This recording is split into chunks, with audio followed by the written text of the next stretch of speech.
NBC 15 News at 11 starts now. Now at 11, new information on the woman severely injured after a murder-suicide in Menasha. What she wants people to know about her late husband and daughter. Plus, we're learning more about the gangs involved in the Texas biker brawl that left 9 dead. And pet owners all over the country have new reasons to be concerned about the deadly dog flu.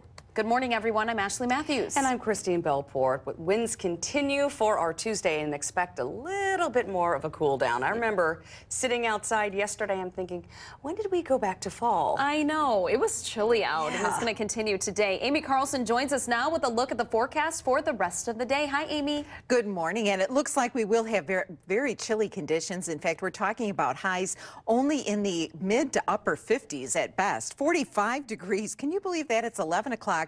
And it's 45 degrees in the middle of May. But winds out of the northwest at 13 are helping to keep that cool air in place. 56 or 46 right now in Mineral Point, and currently just 43 degrees in Beaver Dam. Hour by hour, we're looking at partly sunny skies eventually with a high temperature of 56 degrees as those northwesterly winds continue. Looks like we'll continue to have some rather quiet weather conditions, although a little bit more cloud cover tomorrow. Those details coming up in just a bit. Amy, thank you. We begin with some new information this morning that is encouraging. It's on the woman who was shot in Menasha earlier this month. Erin Stoffel is in good condition at the hospital after she was shot 3 times. She released a statement just today about the husband and daughter she lost at the park that day, saying, "John was such an incredible husband and father. I was so honored God chose me to be his wife. He taught me so much and was so selfless, loving, and funny. Olivia was the most sweetest, dear daughter. She had a heart of gold and loved her family and close friends. I miss them so much, and the pain is deep." She went on to say she is trying to be strong for her other 2 children and looks forward to going home soon. An Edgerton woman is dead after the car she was riding in crashed into a semi. It happened around 6 last night at the intersection of State Highway 11 and County Highway H in Rock County. Authorities say the driver of that car didn't stop at a stop sign and hit the semi. He is in the hospital with internal injuries. His passenger, a 41-year-old woman, died at the hospital. The semi-driver was treated and released. In other news, Governor Scott Walker is in Washington, D.C. today. He's meeting with members of Congress, potential donors, and conservative groups. Here's what he had to say about his expected run for president. People want both a fighter and someone who's a winner, someone who's fought the good fights and won those fights. There's a lot of good people who fought big battles here in Washington but haven't won much out of it. There's a lot of people who've won elections in the past but haven't fought the good fights. We've done both.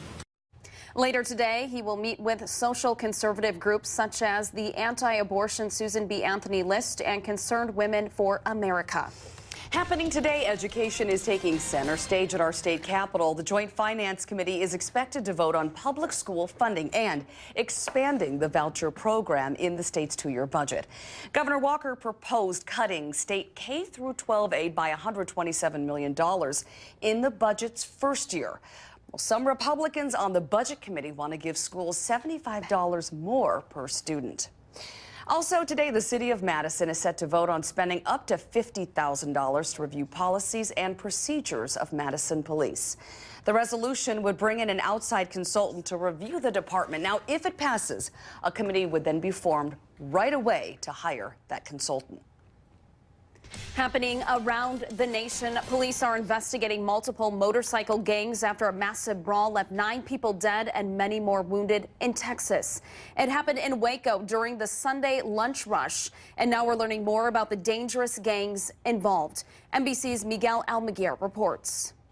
This morning, Texas police are on alert following multiple reports not yet confirmed by NBC News that biker gangs have been ordered to shoot and kill uniformed officers. We won't talk about what we're doing. We'll just say that we were prepared and we were able to handle any threat that comes towards us.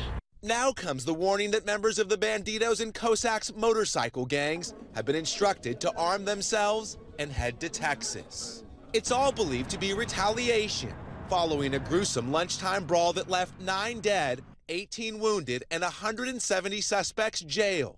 The suspects, all said to be members of rival motorcycle gangs, have been charged with engaging in organized crime. Jay Dobbins, a retired special agent who went deep undercover to infiltrate the Hells Angels, says a bloodbath like Sunday's is destined to happen when 5 motorcycle gangs cross paths. It's all about colors and how they look and where you're at and do you have permission to be there. It's a nasty, dirty, vomit-covered existence. With each of the suspects held on $1 million bond, Sunday's showdown was said to involve a rumble with the Cossacks, who often battle with the Bandidos over turf in Texas. To the west, the Hells Angels are notorious, while the so-called outlaws have a heavy presence in the Midwest and South, as the pagans thrive in the East. The gangs can number in the thousands. It's about money. It's about control. You probably haven't seen the end of it. And that was Miguel Almaguer reporting. In other national news, 2 people were injured after a fiery crash in New Jersey early this morning. The New Jersey Turnpike was closed due to a crash involving 2 tractor-trailer trucks, a bus and a car. Traffic had to be diverted off the turnpike for several hours. No word on the extent of the injuries. Making news now around the world, more video has emerged of the Iraqi army retreating from Ramadi.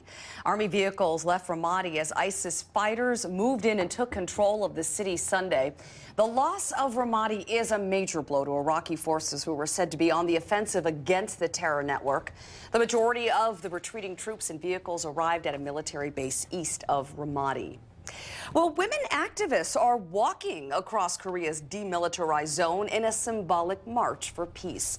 The 30 women, including famed activist Gloria Steinem, want to call attention to the tensions on the Korean peninsula. The rare crossing has been approved by both Korean governments.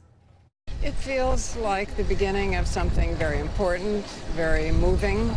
I'm old enough so I actually remember the war and the division, and I hope that we can contribute in a positive way to more contact. I have a great faith in people talking to each other. North and South Korea have technically been in a state of war since the 1950 to 1953 Korean War ended without a peace treaty. Their border along the DMZ is one of the most heavily fortified in the world. Pet owners have new reason to be concerned this morning about canine flu. It's already sickened thousands of dogs in the Midwest, killing at least 8. Now other parts of the country are on alert. NBC's Carrie Sanders has the story. Dog lovers are on heightened alert as a dangerous flu virus could be threatening their pets. It spreads nose to nose, so I don't want her going and saying hello to a dog that looks like it's sneezing or drooly. A newly reported case of canine flu is under investigation in the Atlanta area. Experts say they don't yet know if it's the same strain of flu that's killed 8 dogs and sickened more than 1,700 in the Chicago area. Test results are expected later this week. They will go more in depth about the strain of the flu that it is, but like any virus, it can potentially spread depending on what that dog or who that dog was exposed to. And concern is growing. Another case of canine flu was recently confirmed near Houston. The illness has also been suspected in Wisconsin, Indiana, and Ohio. It is an epidemic.